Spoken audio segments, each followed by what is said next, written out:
ഏറ്റവും കുറഞ്ഞത് BC 10,000 മുതൽ AD 700 വരെ എങ്കിലും ആഗോള GDPയുടെ 30% കൂടുതൽ സ്വന്തമായി ഉണ്ടായിരുന്ന ഭൂപ്രദേശമായിരുന്നു ഭാരതമെന്നും സാമ്പത്തികമായും സാംസ്കാരികമായും ശാസ്ത്രീയമായും അതുപോലെ തന്നെ സാങ്കേതികമായും വിദ്യാഭ്യാസപരമായും ആധ്യാത്മികമായും ഈ ഭൂമുഖത്ത് ഉജ്ജ്വലമായി ശോഭിച്ചിരുന്ന ഭൂപ്രദേശമായിരുന്നു ഭാരതമെന്നും സർവചരാചരങ്ങളിലും പ്രത്യക്ഷമായും പരോക്ഷമായും പ്രതിഫലിക്കുന്ന ഈശ്വര ചൈതന്യത്തെ അതീന്ദ്രിയ ധ്യാനത്തിലൂടെ തിരിച്ചറിഞ്ഞ് മതങ്ങളൊന്നുമില്ലാതെ സമാധാനത്തിലും ഐശ്വര്യത്തിലും ജീവിച്ചിരുന്ന ജനങ്ങളായിരുന്നു നമ്മുടെ പൂർവികരെന്നും ലോകം മുഴുവൻ ഒരു കുടുംബമാണെന്ന അറിവാണ് ഭാരതീയ സംസ്കാരത്തിന്റെ അടിസ്ഥാനമെന്നും അതുകൊണ്ട് തന്നെ മറ്റുള്ളവരെ കൂട്ടക്കൊല ചെയ്തും അവരുടേത് കൊള്ളയടിച്ചും കട്ടുതിന്നും വയറു നിറയ്ക്കുന്ന മൃഗീയ സംസ്കാരത്തിൽ നിന്നും തികച്ചും വ്യത്യസ്തമാണ് ഭാരതീയ സംസ്കാരമെന്നും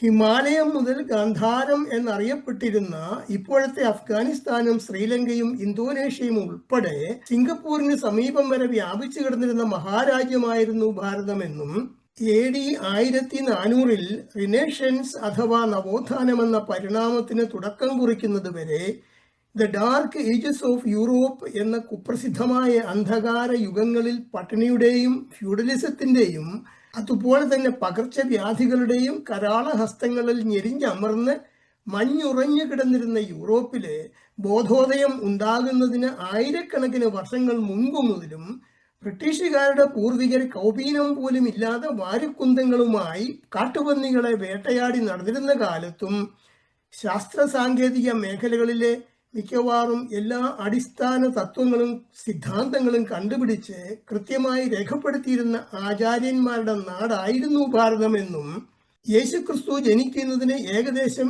700 വർഷങ്ങൾ മുൻപ് മുതൽ Japan, Korea, China, Morocco, Egypt തുടങ്ങിയ രാജ്യങ്ങളിൽ നിന്നുൾപ്പെടെ 10,000-ഓളം വിദ്യാർത്ഥികൾ പഠിച്ചിരുന്നതും 60-ലധികം വിഷയങ്ങൾ പഠിപ്പിച്ചിരുന്നതുമായ ഈ ഭൂമുഖത്തെ ആദ്യത്തെ സർവകലാശാല പ്രവർത്തിച്ചിരുന്നത് ഭാരതത്തിലായിരുന്നുവെന്നും പ്രവാചകൻ മുഹമ്മദ് ജനിക്കുന്നതിന് ഏകദേശം 143 വർഷങ്ങൾ മുൻപ് ഈ ഭൂമുഖത്തെ രണ്ടാമത്തെ സർവകലാശാല പൂർണ്ണമായും പ്രവർത്തിച്ചിരുന്നതും ഭാരതത്തിൽ തന്നെ ആയിരുന്നുവെന്നും മറ്റുമുള്ള ചരിത്ര സത്യങ്ങളും വസ്തുതകളും സ്വതന്ത്ര ഭാരതത്തിന്റെ ആദ്യകാല കേന്ദ്ര സർക്കാരുകളുടെ മേൽനോട്ടത്തിൽ തയ്യാറാക്കി ഭാരതീയരുടെയും ലോകത്തിന്റെയും മുമ്പിൽ അവതരിപ്പിച്ച ഈ ഇന്ത്യൻ ഹിസ്റ്ററി പുസ്തകങ്ങളില് എവിടെയെങ്കിലും കൃത്യമായും വ്യക്തമായും സത്യസന്ധമായും രേഖപ്പെടുത്തിയിട്ടുണ്ടോ?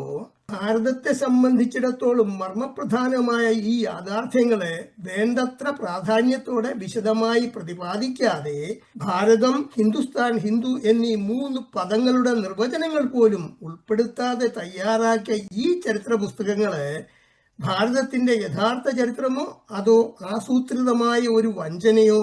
ലോകത്തിലെ മറ്റെല്ലാ രാജ്യങ്ങളെയും കാൾ ഭാരതത്തിൻ്റെതു മാത്രമായ പ്രത്യേകതകൾ എന്തൊക്കെയാണെന്ന് പല വിദേശീയരും അവരുടെ ഗ്രന്ഥങ്ങളിലും പ്രസ്താവനകളിലും രേഖപ്പെടുത്തിയിട്ടുണ്ടെങ്കിലും ലോകപ്രശസ്തരായ ഇക്കാണുന്ന 15 വിദേശീയർ ഭാരതത്തെപ്പറ്റി രേഖപ്പെടുത്തിയിട്ടുള്ള അഭിപ്രായങ്ങൾ ഓരോന്നും 3-ാം ലോക പട്ടിണി നാട്ടിലെ ദരിദ്ര നാരായണന്മാരെന്ന ആസൂത്രിതമായ അപകർഷതാബോധം ഭാരതീയരിൽ കുത്തിവെച്ച ഈ ചരിത്ര പുസ്തകങ്ങൾക്ക് പകരം സമ്പത്ത് മുഴുവൻ കൊള്ളയടിക്കപ്പെട്ടെങ്കിലും ആർക്കും കൊള്ളയടിക്കാൻ സാധിക്കാത്ത മൂല്യങ്ങളും തറവാടിത്തവും പൈതൃകവും പാരമ്പര്യവും അന്തസ്സും ഉള്ളവരാണ് ഭാരതീയരെന്ന ആത്മാഭിമാനവും പ്രൗഢിയും പ്രചോദനവും ഓരോ ഭാരതീയന്റെയും മനസ്സിൽ ഉണർത്തുവാനും ഉത്തേജിപ്പിക്കുവാനും വേണ്ടത്ര കഴിവും ശക്തിയും ഉള്ളവയാണ്.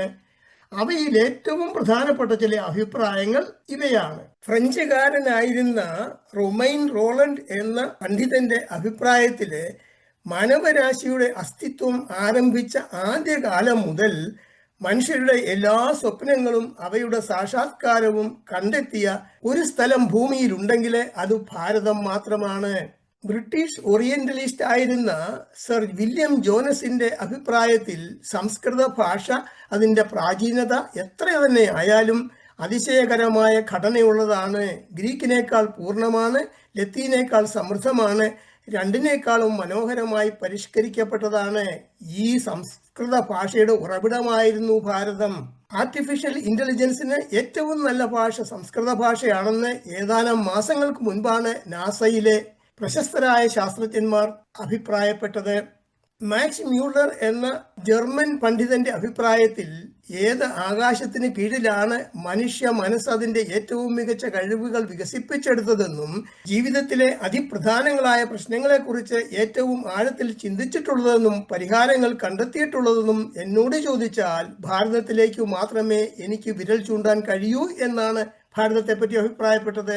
1898 മുതൽ 1905 വരെ ഭാരതത്തിലെ വൈസ്രോയി ആയിരുന്ന ജോർജ് കേഴ്സൺ അഭിപ്രായപ്പെട്ടത് ബ്രിട്ടീഷുകാർ വനാന്തരങ്ങളിൽ അലഞ്ഞു തിരിഞ്ഞു നടന്നിരുന്ന കാലത്ത്, ബ്രിട്ടീഷ് കോളനികൾ മരുഭൂമികളും വനങ്ങളുമായി തുടർന്നിരുന്ന കാലത്ത് ഇവിടെ ഭാരതത്തിൽ ഉജ്ജ്വലമായി ശോഭിച്ചിരുന്ന സാമ്രാജ്യങ്ങൾ നിലനിന്നിരുന്നു. പ്രപഞ്ചത്തിലെ മറ്റേത് ഭൂപ്രദേശത്തെയും കൂടുതൽ ചരിത്രത്തിലും തത്വചിന്തയിലും മനുഷ്യരാശിയുടെ മതത്തിലും ഭാരതം ആഴത്തിൽ മുദ്ര പതിപ്പിച്ചിട്ടുണ്ട്. അമേരിക്കൻ ഗ്രന്ഥകാരനായിരുന്ന മാർക്ക് ട്വെയിൻ ഭാരതത്തെപ്പറ്റി പറഞ്ഞത്, ഭാരതം മനുഷ്യവംശത്തിന്റെ കളിത്തൊട്ടിലും മാനവ സംസ്കാരത്തിന്റെ ജന്മഭൂമിയും ചരിത്രത്തിന്റെ അമ്മയും ഐതിഹ്യങ്ങളുടെയും പാരമ്പര്യങ്ങളുടെയും മുത്തശ്ശിയുമാണ്. മാനവ ചരിത്രത്തിലെ അമൂല്യവും അത്യന്തം പ്രബോധനാത്മകവുമായ എല്ലാ അടിസ്ഥാന ഘടകങ്ങളും ഭാരതത്തിൽ മാത്രമേ അമൂല്യമായി സംരക്ഷിക്കപ്പെട്ടിട്ടുള്ളൂ. എനിക്ക് വിലയിരുത്താൻ കഴിഞ്ഞിടത്തോളം ഭാരതത്തെ അതിശ്രേഷ്ഠവും അസാധാരണവുമായ ഒരു മഹാരാജ്യമായി മാറ്റുവാനുള്ള യജ്ഞത്തിൽ മനുഷ്യനോ പ്രകൃതിയോ ഒന്നും മറന്നു പോയതായി തോന്നുന്നില്ല, ഒന്നും അവഗണിക്കപ്പെട്ടിട്ടില്ല എന്നാണ്. അമേരിക്കൻ ചരിത്രകാരനായിരുന്ന വിൽ ഡുറാന്റ് അഭിപ്രായപ്പെട്ടതനുസരിച്ച് പക്വമായ മനസ്സിന്റെ സഹിഷ്ണുതയും അനിതര സാധാരണമായ സൗമ്യതയും പ്രപഞ്ചത്തിലുള്ള സർവ്വതിനെയും മനസ്സിലാക്കുവാൻ പര്യാപ്തമായ ആത്മീയതയും എല്ലാ ജീവജാലങ്ങളോടും ഐക്യത്തോടും കരുതലോടുമുള്ള ശാന്തമായ സ്നേഹവുമാണ് ഭാരതം നമ്മെ പഠിപ്പിക്കുന്നത്. എമ്മലിൻ മേരി പ്ലൂങ്കറ്റ് എന്ന ഐറിഷുകാരിയായ ഗ്രന്ഥകാരിയുടെ അഭിപ്രായത്തില് BC 6000 മുതലെങ്കിലും വളരെ പുരോഗമിച്ച ഭാരതീയ ജ്യോതിശാസ്ത്രജ്ഞന്മാർ ഉണ്ടായിരുന്നു. ഭൂമി, സൂര്യൻ, ചന്ദ്രൻ, ഗ്രഹങ്ങൾ, താരാപഥങ്ങൾ എന്നിവയുടെ അളവിനെ കുറിച്ചുള്ള വിവരണം വേദങ്ങളിൽ അടങ്ങിയിരിക്കുന്നു. ഒരു ബ്രിട്ടീഷ് സർജനായിരുന്ന ഡോക്ടർ W. ഹണ്ടർ പറഞ്ഞതനുസരിച്ച് പുരാതന ഭാരതീയ വൈദ്യശാസ്ത്ര വിദഗ്ധരുടെ ശസ്ത്രക്രിയ ധീരവും വൈദഗ്ധ്യമുള്ളവയുമായിരുന്നു. വികൃതമായ ചെവികൾ, മൂക്ക് എന്നിവ മെച്ചപ്പെടുത്തുന്നതിനും പുതിയവ രൂപപ്പെടുത്തുന്നതിനുമുള്ള റിനോപ്ലാസ്റ്റി ശസ്ത്രക്രിയകൾക്കായി ശസ്ത്രക്രിയയുടെ ഒരു പ്രത്യേക വിഭാഗം തന്നെ അവർ വികസിപ്പിച്ചെടുത്തിരുന്നു. അതാണ് ഇപ്പോൾ യൂറോപ്യൻ ശസ്ത്രക്രിയാ വിദഗ്ധർ കണ്ടുപിടിച്ചിട്ടുള്ളത്. ബ്രിട്ടീഷ് ചരിത്രകാരനായിരുന്ന ഡോക്ടർ അർണോൾഡ് ടോയൻബിയുടെ അഭിപ്രായത്തില് പാശ്ചാത്യത്തിൽ തുടങ്ങിയ ഒരു അധ്യായത്തിന് അത് ലോകത്തിന്റെ സമ്പൂർണ്ണ നാശത്തിൽ ചെന്നെത്താതെ ഇരിക്കണമെങ്കിൽ അതിനൊരു ഭാരതീയ അവസാനം ഉണ്ടായേ തീരൂ എന്ന് ഇപ്പോൾ തന്നെ വ്യക്തമായിട്ടുണ്ട്.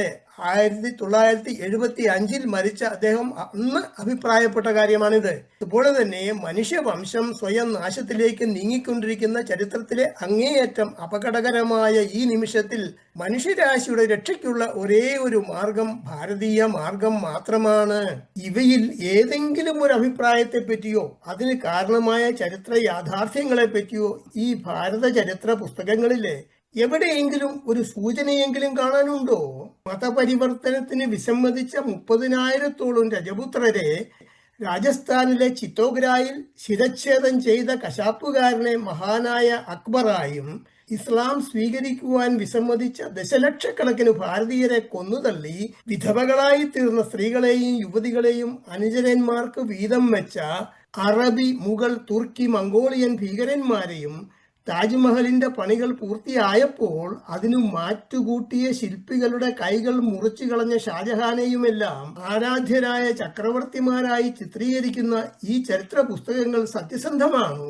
12ഓളം കൊടും പട്ടിണികൾ കൃത്രിമമായി ആസൂത്രണം ചെയ്ത് ദശലക്ഷക്കണക്കിന് ഭാരതീയരെ പട്ടിണിക്കിട്ട് കൊന്നിട്ടും ഗാന്ധി എന്തുകൊണ്ട് ചത്തില്ല എന്ന് ചോദിച്ച വിൻസ്റ്റൺ ചർച്ചിൽ വിജ്ഞാനിയും ബഹുമാന്യനുമായ മാതൃകാപുരുഷനും എങ്ങനെയാണ് ഭാരതത്തെ ബ്രിട്ടന്റെ അടിമയാക്കേണ്ടത് എന്ന് ബ്രിട്ടീഷ് പാർലമെന്റിൽ വിശദീകരിച്ച ബാബിംഗ്ടൺ മക്കോളെ ഒരു മഹാനും ചാണക്യന്റെ നാട്ടിലേക്ക് ഭരണപരിഷ്കാരങ്ങൾ കൊണ്ടുവന്ന വെല്ലസ്ലി രാജതന്ത്രജ്ഞനുമായി അരങ്ങേറുന്ന ഈ ചരിത്ര പുസ്തകങ്ങൾ സത്യസന്ധമാണോ?